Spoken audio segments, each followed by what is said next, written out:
नमस्कार मित्रांनो, राज्यातील गटप्रवर्तकांसाठी मोठी खुशखबर आहे. सरकारने त्यांच्यासाठी सर्वात मोठा निर्णय घेतलेला आहे. त्या संदर्भातील माहिती मी आज तुम्हाला या व्हिडिओमध्ये सांगणार आहे. तरी व्हिडिओ शेवटपर्यंत बघा व चॅनलवरती नवीन आलेला असाल तर अशाच महत्त्वपूर्ण माहितीसाठी चॅनलला सबस्क्राईब करा. तर काल झालेल्या मंत्रिमंडळ बैठकीमध्ये गटप्रवर्तकांच्या मानधनात वाढ करण्याचे ठरवले आहे. तर त्यांचा शासन निर्णय 14 मार्च 2024 रोजी निर्गमित करण्यात आला होता.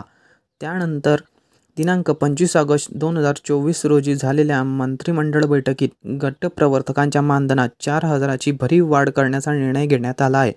तसेच आरोग्य क्षेत्रात गटप्रवर्तकांना क्षेत्रीय भेटीच्या व आशांवरील पर्यवेक्षकांच्या दृष्टीने दौरे करावे लागतात. त्या दृष्टीने त्यांच्या वाढीव मानधन देण्यास मान्यताबाबतचा हा शासन निर्णय आहे. आणि हे जे वाढीव मानधन आहे ते एप्रिल 2024 पासून लागू करण्यास मान्यता ही दिली आहे. तर सर्व गटप्रवर्तकांसाठी ही महत्त्वाची व आनंदाची बातमी आहे. तर याचा जेव्हा शासन निर्णय प्रसिद्ध होईल, तर जेव्हा शासन निर्णय प्रसिद्ध केला जाईल त्याची सविस्तर माहिती तुमच्यापर्यंत पोहोचवली जाईल. त्यासाठी आत्ताच चॅनलला सबस्क्राईब केलं नसेल तर सबस्क्राईब करून ठेवा व डिस्क्रिप्शनमध्ये व्हॉट्सॲपची लिंक दिलेली आहे, तिथे सुद्धा जॉईन करून ठेवा व हा व्हिडिओ शेअर करा. धन्यवाद.